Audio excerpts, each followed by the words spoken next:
working, going right along with my my cheat sheet. So welcome again, everybody. Welcome to our artists, Sandy, Shinhee, and Hollis. And here's a little bit of an introduction. And I want to also say, as people are coming in, Randall, who's our chair of our board, is letting Hi, you honey. in. How are you feeling? And we're I'm sorry I woke you up. So that's extra. So so we have a little introduction with some slides, about 9 slides, and to tell you a little bit about the Iowa Quilt Museum and the display that's there now. The Iowa Quilt Museum, as many of you know, went outside and played not a collecting museum. It's a display only. We're in a former J.C. building. The It's building, a beautiful day. Right on the square is an historic storefront that was J.C. for I think around 70 years. It's 68 degrees. Somebody's saying somebody needs to mute. Yeah. That said it's 68 degrees. So we have a lovely storefront that looks right out on the Madison County, Iowa courthouse. And we have a terrific gallery. We have quilts on display for about 3 or 4 months. Then they go down, they go home to their makers or to the institution where they belong. And then we put up a new show. Sometimes we have a guest curator that we hire. Sometimes we curate our own. And in terms of the current exhibit, Deeds Not Words, we're very proud to have it in Little Winterset, Iowa, population around 6,000. And this exhibit's been traveling for 2 years. We were going to be the very last stop on the tour. And I think some of the stops got canceled because of the pandemic, but we have the exhibit there, like Randall says, until April. What did you say, Randall? April 10th. It will come down April 10th. April 10th.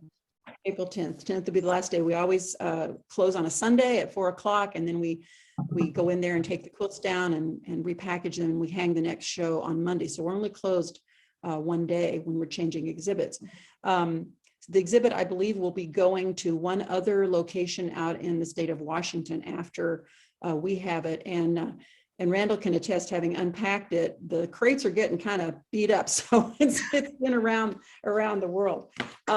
So there's our storefront and the petunias that hang all the way around the square in Winterset during the tourist time of the year.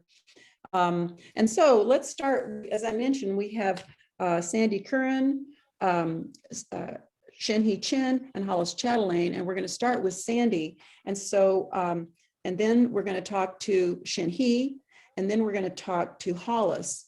So I'm going to see if I can change this to, I think this, if I can move this out of the way there, maybe that helps. Does that help?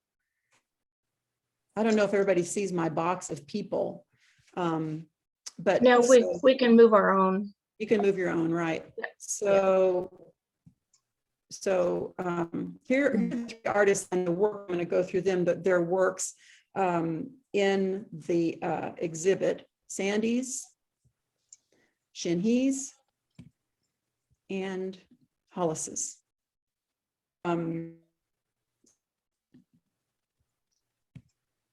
Here's Sandy's work again, and this shows you your work where it is on display, how it looks in the gallery with the signage next to it.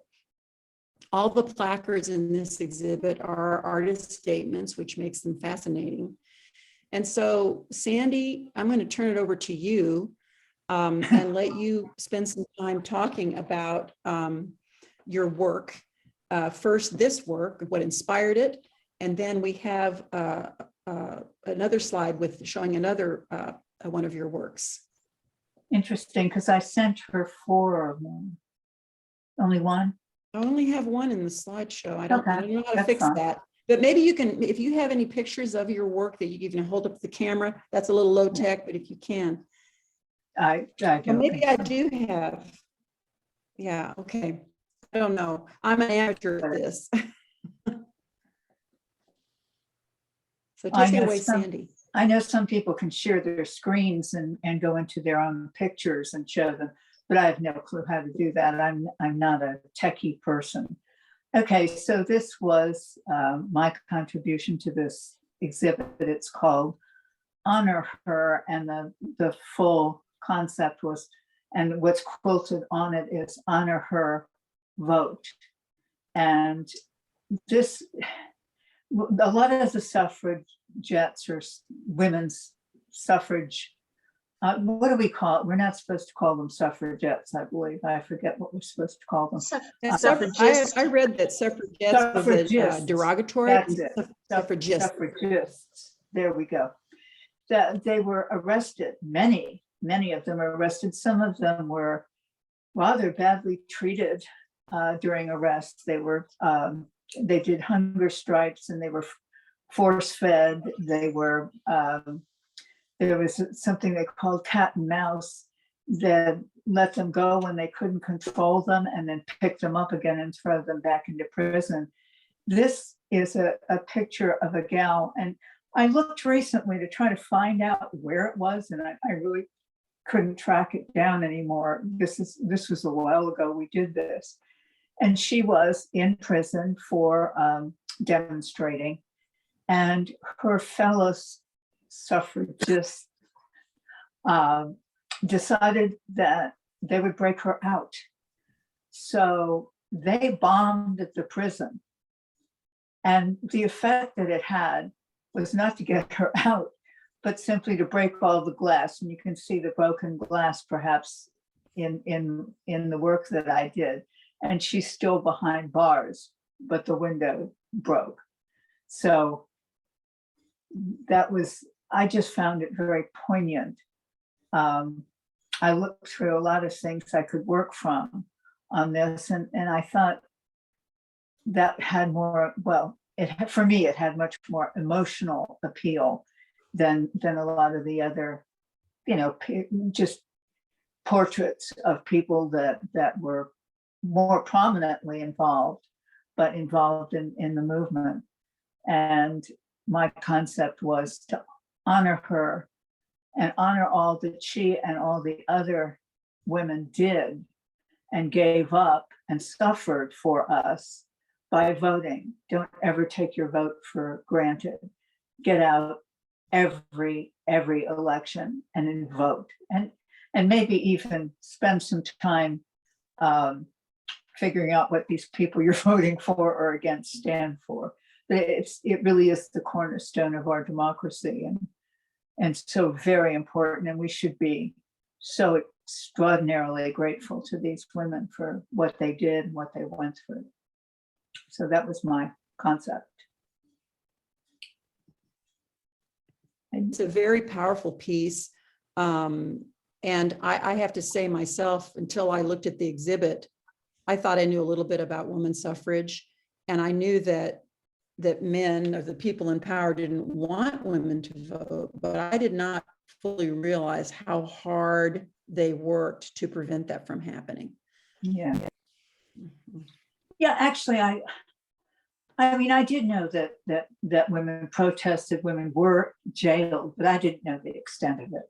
I didn't know that they were virtually, in some cases, tortured to make them back down, let's say. And ridiculed, and also ridiculed. Yeah, very which, much so. Torture is worse than ridicule, but ridicule is devastating also. It can take your motivation away if you're made to feel that what you're doing isn't valuable and isn't necessary. Obviously, it didn't work on these women, though. They got out there and they did not give up. So yeah, they would have been defying society, defying the power structure, defying their own husbands, probably. Oh yeah. So tell us, when you were invited, because this is an invitational exhibit, so it's got to be really great to have been chosen by Sandra Sider and Pam Weeks to be selected to take part. So what was that like? How much time did you have, and what was your response when you got the call? I was shocked because I don't know how heck they found me or who, who thought of me, but I was very complimented.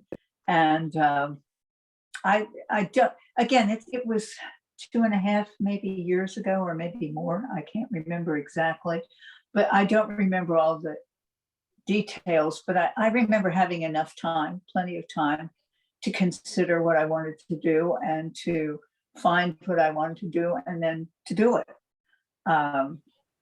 So I do remember there was a list of things you could look at and suggestions, and then people would go onto the website or whatever it was and select where the niche they felt they needed to fill. And but that's all I remember. I think that was so people didn't all pick the same personality. If they, not everyone Sure. picked the personality. Yeah. But I was doing a little research about all of you artists before today when Carissa asked Randall and me to host, and in looking at your website, and just in case anyone didn't hear me say it before, but our artist website address are in the top of the chat, so you can do what I did, which is look at their other work. And two things struck me that I'm recalling from just a few minutes ago. One is that your work is extremely colorful, which is interesting to me because this piece is black and white. And also you do a lot of portraits and a lot of faces. And you made a comment, if I get the eyes right or something like that, then it's a success. And so the other piece that I'm going to see if I can advance the slide to this particular one is the opposite in a way of this piece, because it is very colorful. And let me see if I can. I used to work almost all in shades of gray and black for a while. And then recently I've changed and I do almost no monochromatic anymore. It's all color. Yeah, there we go. Yeah. So talk about, now these are different pieces, right? Absolutely. Okay, yeah. so four different yes. pieces. Yeah. I looked really quickly, and so I want to keep track of the time here, so we want to give adequate time from everybody. But I think we definitely have time for you to talk about your process and these works to everybody. And if I move, it's because I'm letting my dog out. Okay. I don't know what everybody else sees, but if you're looking at 4 pictures, 2 one above the other and 2 side by side, the 2 that are one above the other, the bottom one is called Polarization Pain. And it was because I was getting very, very upset and still am about the ugliness in our politics and the ugliness in the way people were treating each other. And this is therefore political, but it isn't partisan. It doesn't embrace one side or the other. It talks about how difficult life has become when you have trouble talking to other people, friends and people you're close to, because you don't know if you might say something that they will take as an insult to their views. So there's a lot. It's quilted with words. There's a lot of words going in circles around her eyes. And what size is this piece, Sandy? Oh golly, Just roughly. roughly 40 by 40, somewhere around there. So larger than life. Oh yeah, I'm almost always larger than life, and it is painted. That one is completely painted, whole cloth painted. The one above it is just totally different. It's just fun. It's my grandson and his dog, and it's called Bath Time.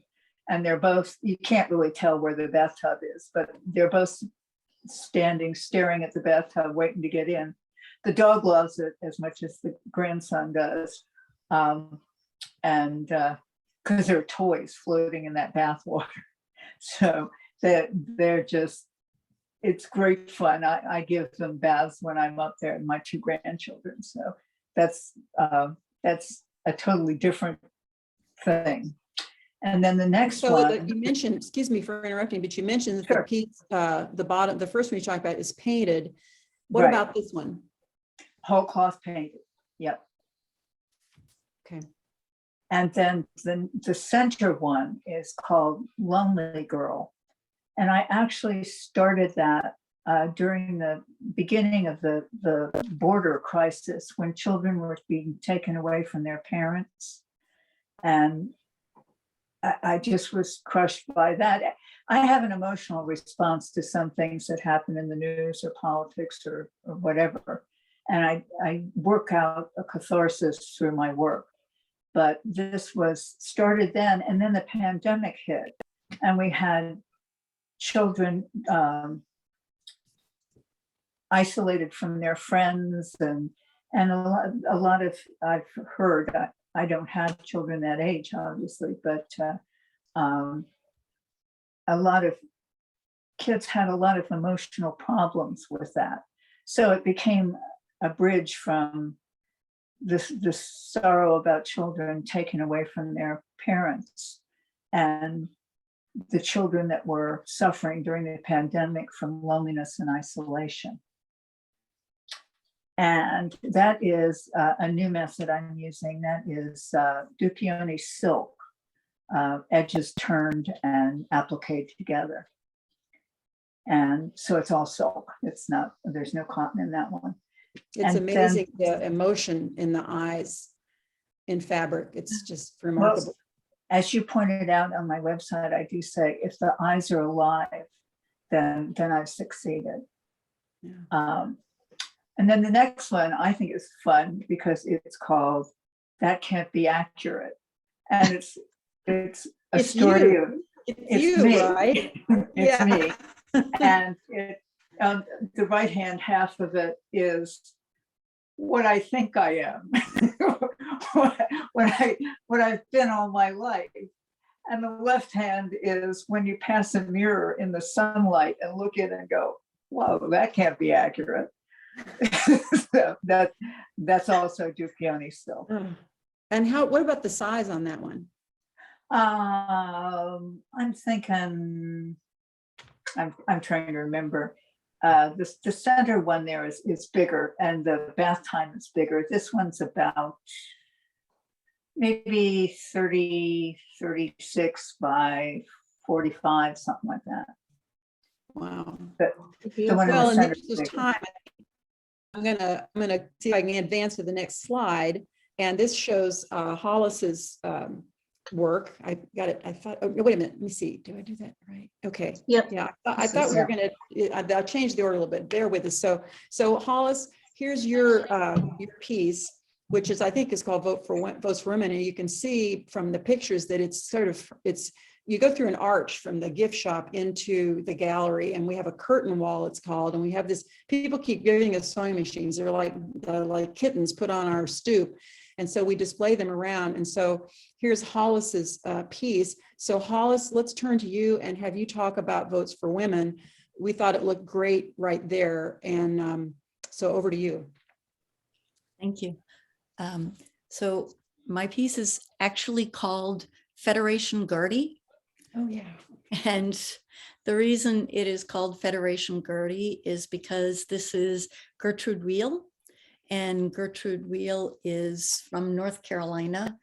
And she started the League of Women's Voters in North Carolina.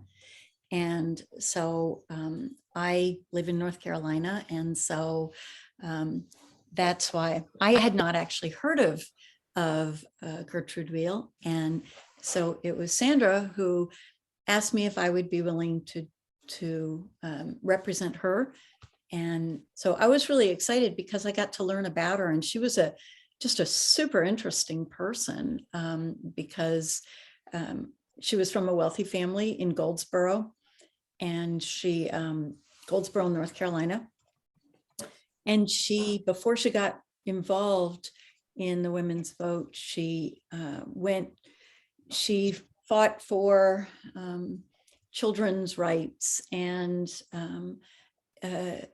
she fought against discrimination, and she fought for racial equality, and she was known for having jumped into a pool that was built specifically for what they called back then the colored community. And she really kind of liked to bring attention to a point in a wonderful way. And she was Jewish, and this was a very noted thing because you didn't hear very much about Jewish women who would speak out like she did. And so since I didn't really know anything about her, and I read about her as much as I could, I tried to find her family. And I was very lucky that I was able to meet her great nephew and his wife, who came over to my studio several times and watched the whole making of this piece. And they didn't know anything about quilting or textile art. And so they were very, very intrigued by it. And that was a really wonderful thing. And it was called Federation Gertie because that's what they used to call her, is Federation Gertie. And what is written on the bottom, I can't even remember. It's one of her quotes, several of her quotes, but I don't have it in front of me, so I'm not absolutely sure. And I'm sure that she said a lot more interesting things because she was known for her lunches that she would host and invite all of these people simply for discussion. But there are very few quotes by her. And so it is kind of interesting. But the reason I portrayed her like this is she went to boarding school in New York, and then she went to Smith College in Northampton, Massachusetts, but she chose to come back to Goldsboro. She never married, and she spent her whole life trying to improve the lives of other people. And so that's why behind her, and she was an organizer all of her life. And so behind her are the women who she graduated with from Smith College. I thought they looked pretty generic. They all kind of looked alike. And so when I put her in this big hat, it was from a photograph. I have several photographs of her in these big hats, and her great nephew came over and he said, "Oh, I really don't like that hat." And I said, "But it's from a photograph." And he was really taken aback because apparently when she was younger, she was quite a dresser. And then as she got older, she just didn't want anything to do with any of that. She was really into her causes. And so. So he remembered her that way, I suppose, more. He remembered her that way. Yeah. We have a slide on, and bear with me as I get it. There's a slide of your It's very source powerful. I love it. And I'm going to try to, I've been afraid to do it. I'm going to see if stop video, if that takes me off. So just bear with me here. Nope, that doesn't take me off. Or does it? Nope. Okay, so let me see if I can get to, it's a little bit of a delay. So bear with me here as we get to, I wanted to show your picture, your piece. Okay, in situ, I think it's called. And then, okay, oh, I may have done too much. Okay, see. Okay. Let me go back. It's a delay, so I'm being too antsy. Okay, there you go. There she is. Yeah, there she is. And this is another hat. And I actually did a lot of research on, the stole. She's got a fur stole around here, and that's actually fox. So I looked at a lot of different photographs from that era, which was really interesting. So that was her. Those were her college mates, and that was her in another photograph. And so then the next photograph. Hollis, is she in the picture of all the gals? Is she one of them? I was thinking about that earlier, and I'm not 100% sure if she is or not, because I don't see her, so I don't know why she wouldn't be there. But of course, there's some must be there. Past but I'm just trying to remember. Yeah. Okay, let me advance are you ready for the next one that shows? Sure, I'm ready. Okay, there we go. Okay, so the reason that I put the one all the way on the left in there is that's when I was washing it out, and it really made me think about women and how they've been kind of drowned, and I feel like they keep trying to rise up, and they do keep rising up. But doing pieces about women, it's a very big topic of mine, and I've made over 50 quilts about women. And so that's kind of why I put that one in there, is because I feel like women keep trying to push us down, but we keep rising up. We do a lot of wash too. We do a lot of washing. We do, but that's actually not a wash machine. That's my kitchen sink. And I washed it in my kitchen sink. But I just thought it was really interesting how I kept trying to push it down in the water and these faces kept rising up. So it was kind of a funny thing for me. Anyway, the second I think the term Still We Rise, I think that's a voter rights, Still We Rise. I think that's from the Black Americans movement. Still We Rise. I can't remember. Exactly. Well, it was like that in the wash. Yeah. So, and the second one is actually the piece unquilted. And I put that in there because I know that you're interested in technique. And this is totally dye painted. So it's painted with paintbrushes and thickened dyes, fiber reactive Procyon dyes, which is pretty much a technique that, you know, I think I'm the most known for. And then I tend to paint in monochromatic, and then I quilt in full color. And so the one all the way, the photograph all the way over on the right is, that's with the quilting on it. But another reason it was really wonderful for me to do this piece is this woman looks very much like my grandmother, who went to college at Randolph-Macon College in Virginia. And so she was also very involved in the women's movement, and my mother was very involved. My mother did speeches for the ERA in Washington and Philadelphia. So I grew up going to those speeches, filling envelopes. You know, back then we used to have the Xerox machine and print things out like that, and then you would stuff the envelopes and send them out to people. So I did that a whole lot as a teenager. That's great. That's great. The Katie Murphy gave me the information. It's from Maya Angelou's poem "Still We Rise." It's that I blurted out there without knowing what I was doing. So anybody who's not familiar with Hollis's work, I mean, I'm not out there in the quilt world like I used to be, but I can remember many times in Houston or anywhere where Hollis had entered and usually won the contest.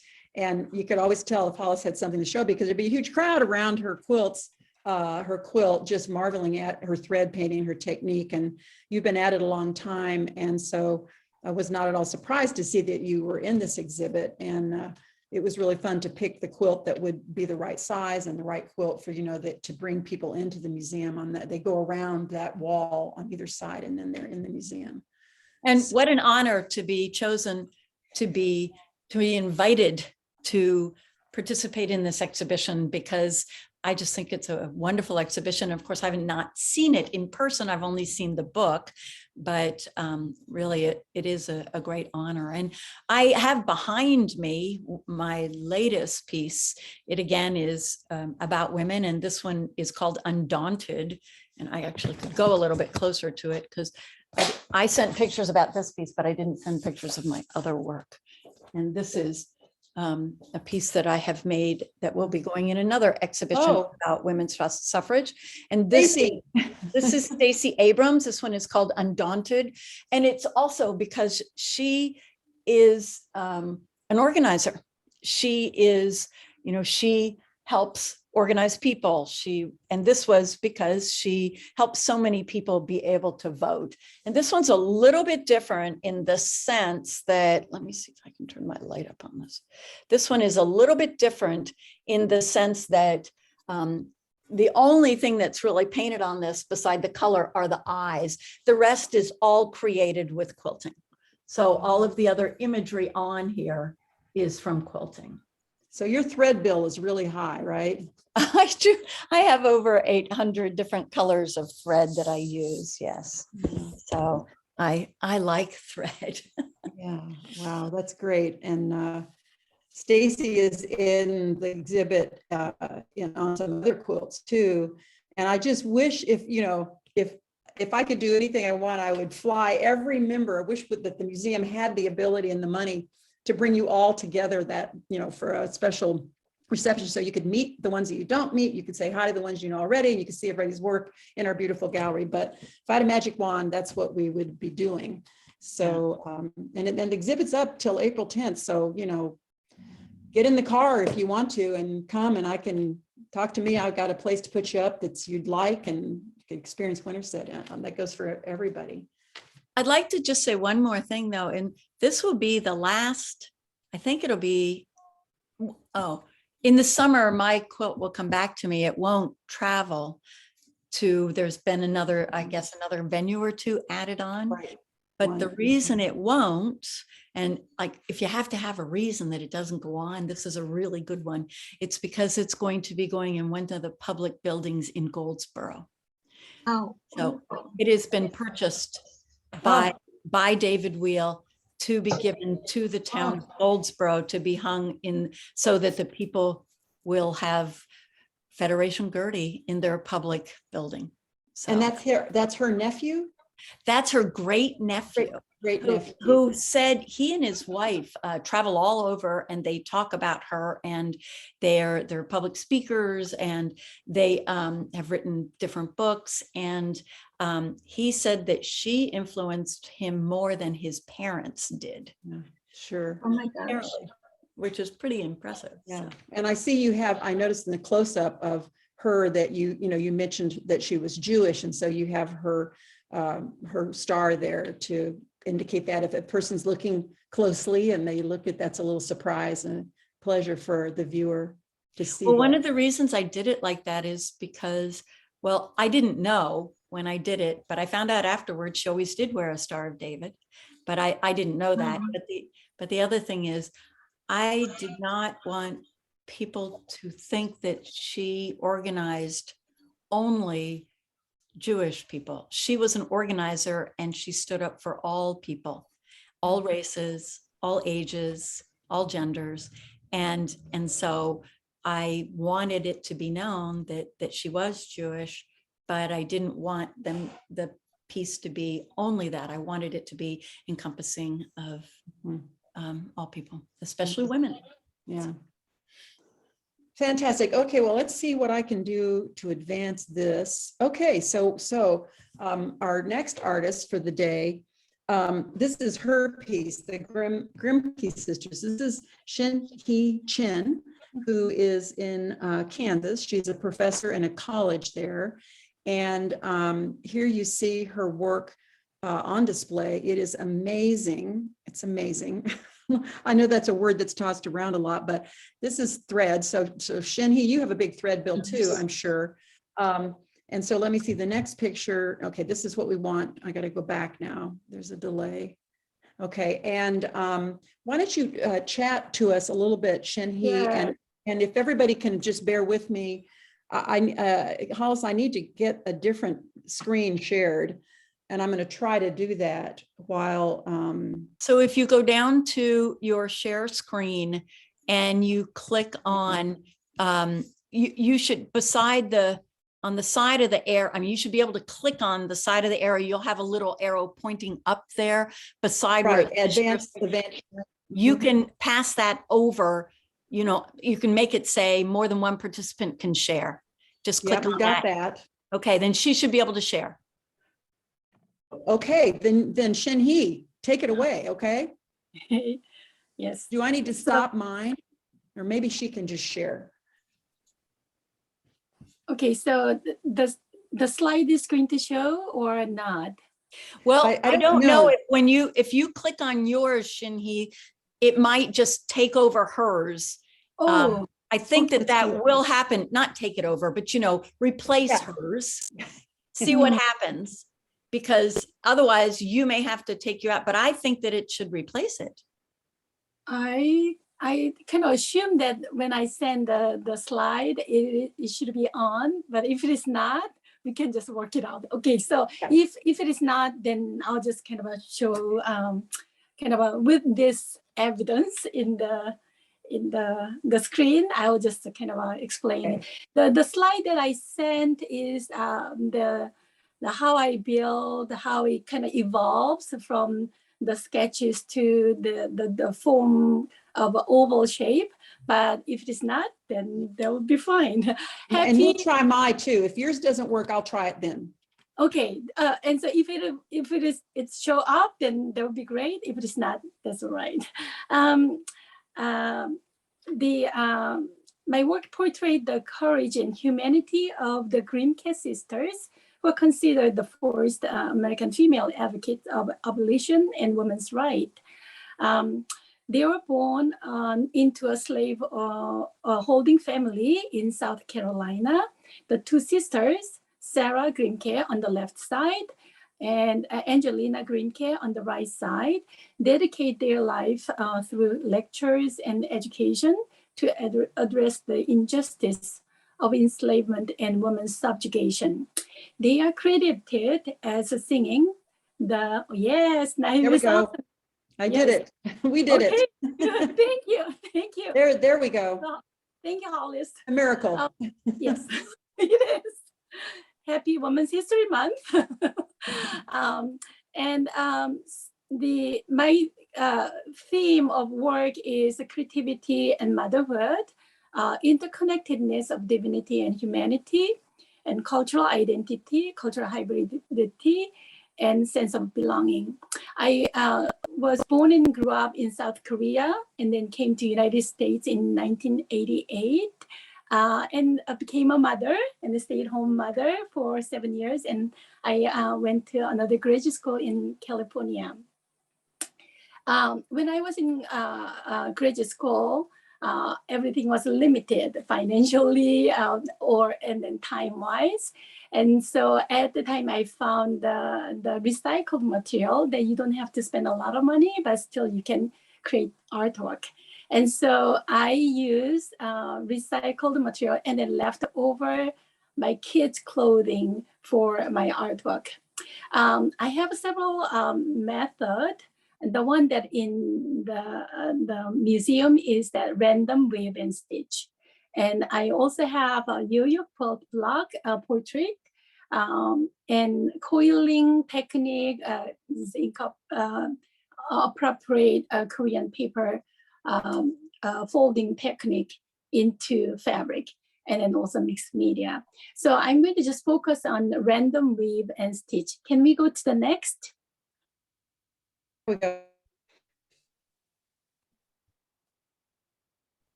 Can you see it? Yes. Okay. This is the one that he has made everything beautiful in its time, Ecclesiastes 3:11. And it shows the four kind of stages woman. And that was produced in 2002 when we moved from Michigan to Kansas. Once we moved, I said, we moved several times from California to Maryland to Michigan. And when we settled in Kansas, I said, this is it, we are not moving anywhere. And so I turned all the moving blanket into quilt. And so the size is a 50 by 70. So the full size of the, actually I cut in half, size of a moving blanket into the quilt. Can we go to the next?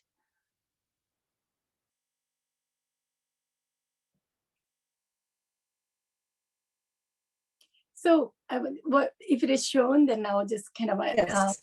yes. It's there. The next one is that I made 100 women's faces.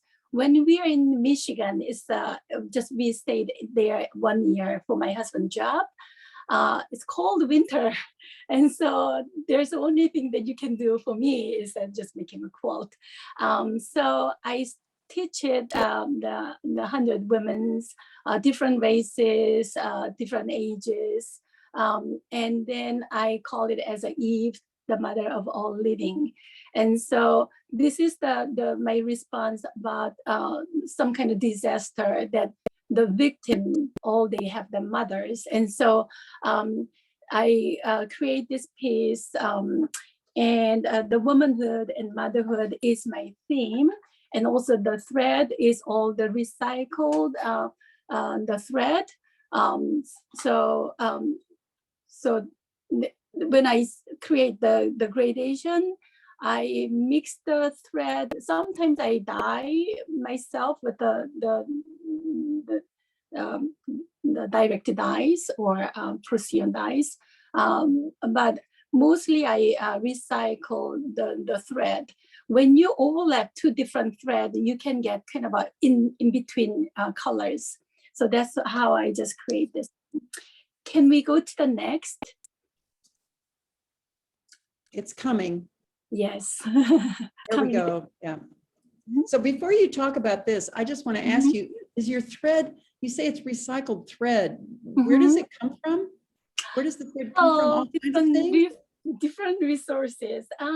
Usually I go to a secondhand shop, and many people, our town is about 15,000 people reside, and then people knows me that I use recycled materials. So when grandma passed away, they just donate all their yarns in front of my torch. And so, but also I buy sometimes, but and then the next one will show the different kind of a thread. So in the slide, left side is Sarah Green K, and the right side Angelina Green K. They are sisters, 13 years apart. And Sarah Green K educated herself and sees the kind of injustice of slavery system and women's subjugation.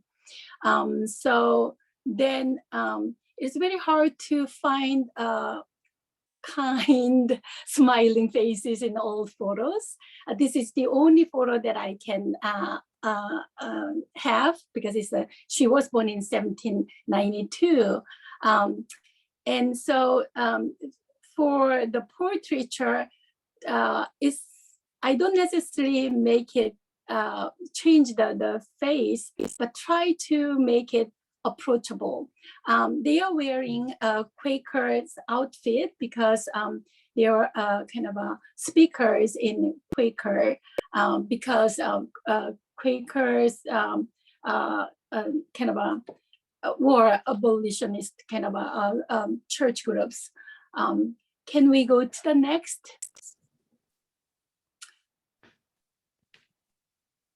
Can you see this also? Yes. Okay, good. So these are the threads, and some are bought, but some are but in different places, like as a second in the store, leftover from the factory, and then so those are kind of all different one. I personally love pearl cotton thread, but they are pricey, so I use it for specific kind of areas. But other than that, I just use all kind of a thread. For this, I use different value of red, including white, pink, red, crimson, maroon, and black for the portrait of the Kumke sisters. Through the gradation of color, I intend to delineate the slow and steady process of expanding human freedom and equality. On the right side is that my studying that I use the India ink for the face. And so I have a gradation of kind of darker colors, but then black on top of the red cloth. The red cloth is recycled bedspread. You can see on top, you can see the grid from the bedspread. Can we go to the next? Yes. Wow. There she is. So this is the how I kind of create the portraiture. You can see the India ink on the left side, and then I add pink and peach colors, and so you can see a different kind of a thread. And so this is bought at the secondhand shop, so you have all different kind of a leftover. Actually, I don't necessarily buy the full kind of ball of yarns. But anyway, those are all different thickness and different kind. And then in the middle, I just build up more with the values. And then on the right side, it's a little bit darker, but I add kind of different shades.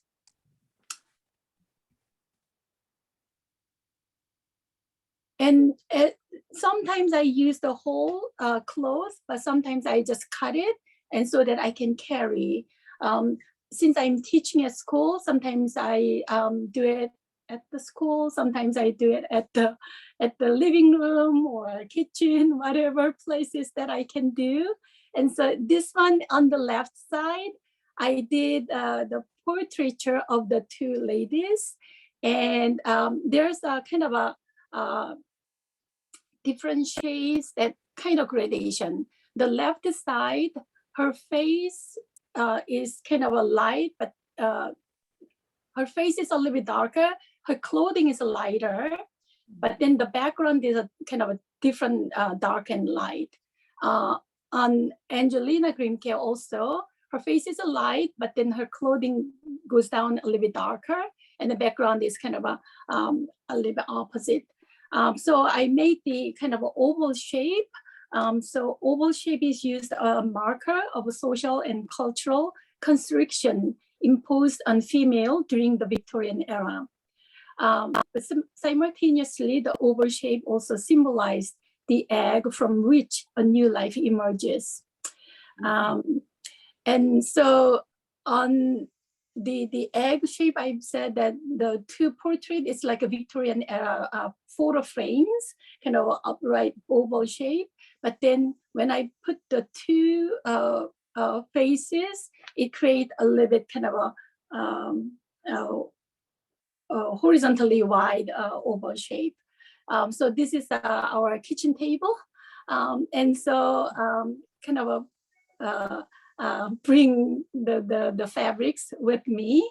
And then on the right side is a little bit more intense color of the face with all different shades of red and the different thickness of the thread. Can we go to the next? Thank you. I'm reading your mind now. Yeah, I hope it doesn't take too long. No, it's great. It's great. So this is different school that I was waiting at my husband's school, and so I used one of the conference room and then spread. So I use black and white gradation in the background, so that kind of create the oval frames for their quote. Can we go to the next slide? And so Sarah Grimke's woman has a deep, intuitive, divine sense of justice. And we abolition women are turning the world upside down. Can we go to the next slide? Here we go. When I was choosing the quote, has to be similar numbers of letters so that it fits into the frames. And also the letters goes to woman has a deep intuitive divine sense of justice, has a kind of a gradation of a white to maroon color, but background is a reversed, and so a darker black to white. And as Angelina Grimke's word is upside down, so we abolition women are turning the world upside down. These slow and repetitive nature of my technique also reenact the creative process of birthing. Thank you so much. So we have some questions for you. Sure. So this is all by hand, right? All by hand. That's right. All by hand. And I know the answer. I mean, I think I knew the answer to that because I've had my nose so close to this quilt to look at your technique and how it's just these layers of thread.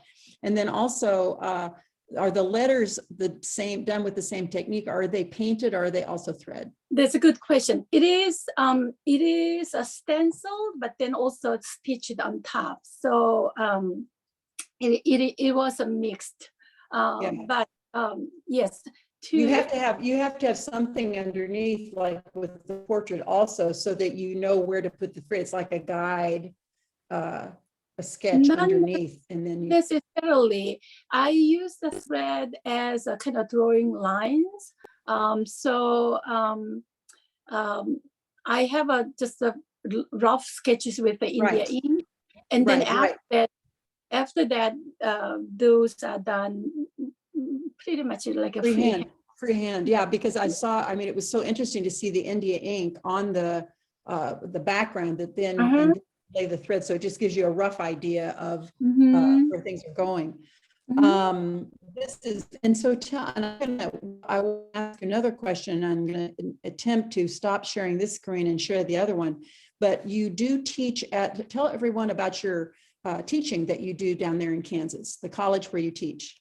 Yes. The school that I'm teaching is a Tabor College, TABOR. It is a Mennonite college. And so in the school, I teach drawing and painting, basic design, color theory, mixed media, printmaking, all kind of studio classes that I'm teaching. And so, this fiber technique, I like to share on and off. It is in the mixed media class that in a short kind of a segment that I teach, but it is a time consuming process. So for young kids, it's not fascinating for them. But for me, the basic foundation art classes allow you to do whatever you like to do. I mean, not only the art field, but also in your career paths.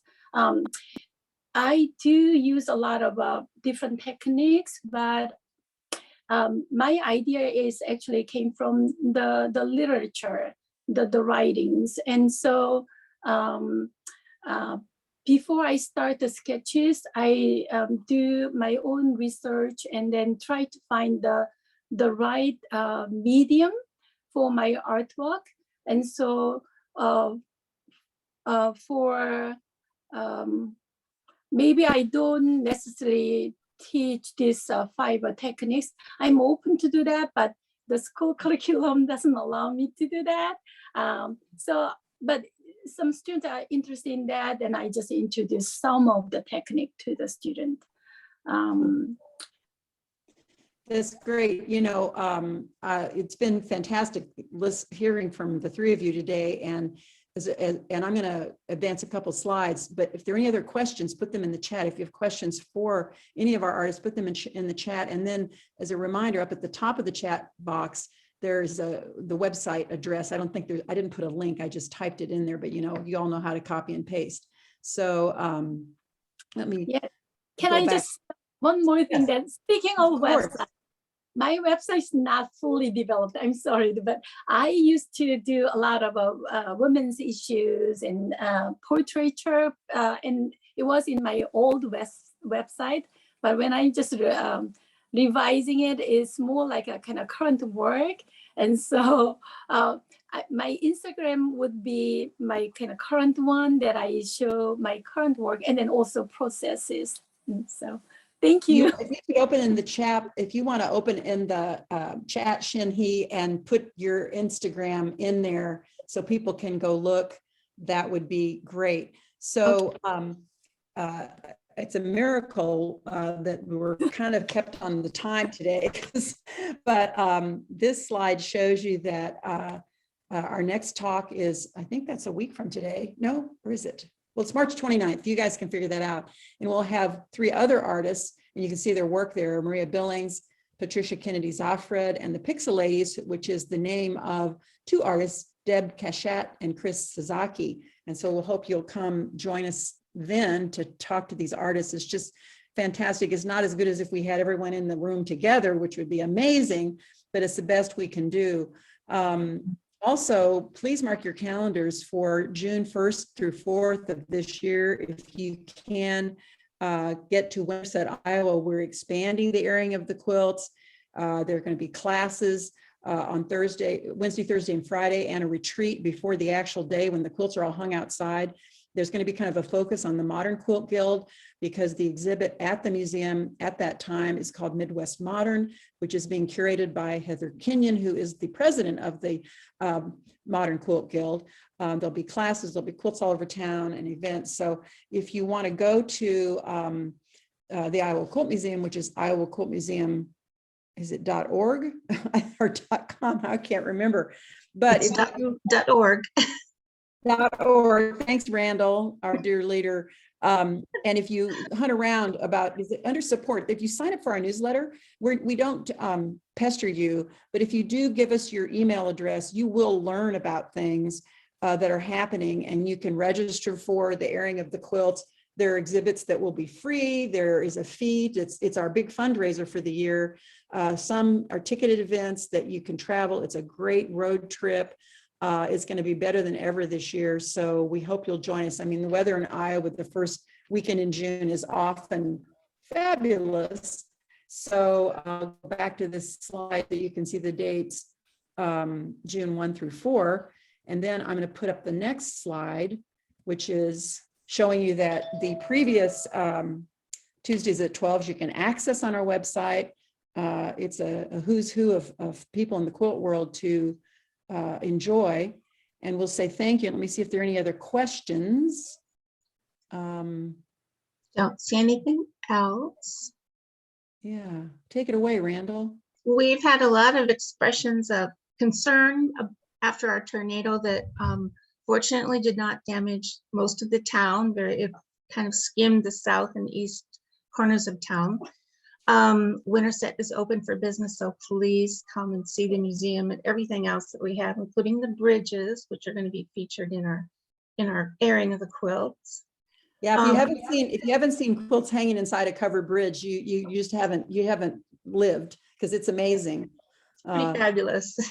No bridges were harmed. Randall and I both had the situation of being away from home when this happened, which is strange in itself. But we've watched from afar as our community just came together. It was incredible. The volunteers that helped clean up and the funds being raised for the people who lost everything. And so it just makes us happy that we are part of a Winterset community. So let's see, we have Katie Murphy. Thank you so much for this wonderful presentation, enjoying from Florida. She's been to the museum. We're all recovering. Ann Bartelt, who's a friend in Winterset, was asking about the quilt behind Hollis, and she did show us that it's a portrait of Stacey Abrams, who, like Gertie, the subject of her quilt in These Not Words, is an organizer. So I'm going to echo Mary Jones. Thank you for this presentation. Oh yeah, okay, yep. I think that's everything. Yes. And the recording will be available on YouTube. Yeah. It And there's takes a little Hollis. time. Yep. And Shin, he's Instagram. So I'm going to get that one up. Everybody, thank you so much. We did it, Randall. We did. Thank you. Thanks, everyone. Glad you could join us. And sign up for our newsletter and come to the airing. Bye-bye.